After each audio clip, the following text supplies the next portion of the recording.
Hey guys, it's DC and welcome to the Soap Sanctuary where all soap lovers are welcome. This is my quick impromptu Young and the Restless review on Jordan's Demise. So no intro in this video or anything like that. Well, maybe I did. I might add it post. This is Jordan's Demise, and I gotta say, I felt for Jordan. When Nick got the phone call from Mariah and he's like, Sharon's safe, she's alive. I saw the look on Jordan's face, and I empathized with her. She was just like, I have a bargaining chip. I have Ian Ward. And then Victor goes, I don't care for Ian Ward, okay? I don't have no use of him, okay? You end here today, okay? Your time stops today, my dear. Okay? I felt the panic on Jordan's face. I'm like, damn, like, when she went to Claire and she was like, I loved you. And then Claire was like, you don't even know what the meaning of what love is. But I'm like, damn, she did raise you low-key, sis. Like, she did do a lot for you. So it was a very interesting dynamic looking at that. And I empathize with her. I never kidnapped the whole family or anything like that, but I empathize with her. Maybe I might do a character analysis video on Ann Jordan. But sometimes I was watching, I'm thinking to myself, was it all worth it for your sister Eve? Was it all worth it now? And where's Cole in this storyline? Jordan is his actual aunt. Where is he at? Kind of a little bit weird to me. But man, I felt for her. And that's always a hard part when I watch soaps. I always empathize with the villains in the end when they meet their demise because they had good intentions. Her intention was to avenge her sister Eve, but the road to hell is paved with good intentions. And man, and I like that Warner didn't take it the typical route where she held one of them hostage again. It's like, no, like we're gonna have to see what happens now. But she decided to run for that cup of tea and was like, I'm gonna die on my own terms.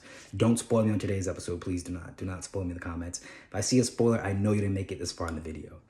But when she ran for that cup of tea, it was almost like I'm gonna die on my own terms. It's kind of similar to in Black Panther when the character played by Michael B. Jordan, I think he was at the edge of a cliff or something, and T'Challa was going to save him. And he's like, I'd rather die on my own terms because I know if you save me, I'm going to be a slave to the system. So I don't want nothing to do with this.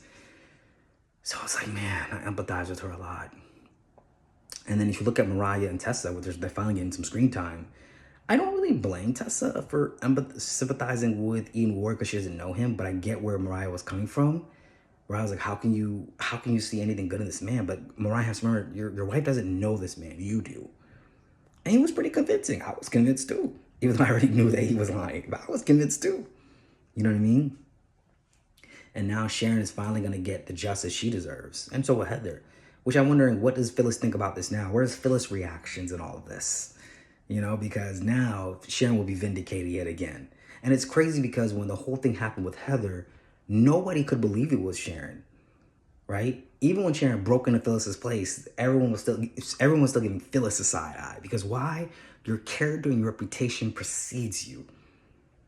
Sharon might have done some crazy things, but she's known to be a good-hearted person. Phyllis is always known to be in some kind of mess. So it was hard to believe Phyllis. And now it'll be even harder now. It will be a lot harder in a sense. So I think in a way that the storyline has been really, really good. And I'm glad that it's kind of over already. But I feel for Jordan. I really do. I really feel for her. But I just feel like she's Eve's sister and that keeps being forgotten. And I also just kind of feel like before she came on, there wasn't really much talk of Eve prior to her being introduced. So I know who Eve is because I know YNR's history. But see, this is the thing with soaps. When you have new viewers on, you need to keep bringing up your backstory. Your show's been on for 1,800 years, but not every viewer has been there since day 1800. It's different with primetime because primetime is not going to sit there explaining everything to you because primetime is only on for a short time. So if you're only on for 3 years, you don't have time to keep explaining things from the first year. But if you've been on for 50 years, you might have to explain something that happened 48 years ago. You just might have to keep doing that. The reason why is because viewers need context. And if we don't have context, we don't even know what we're taking seriously. And I think that's important as soap writers is that sometimes they lack giving context. Like if a new viewer is coming in, when I first started watching art, it took me 6 months to know who everybody is.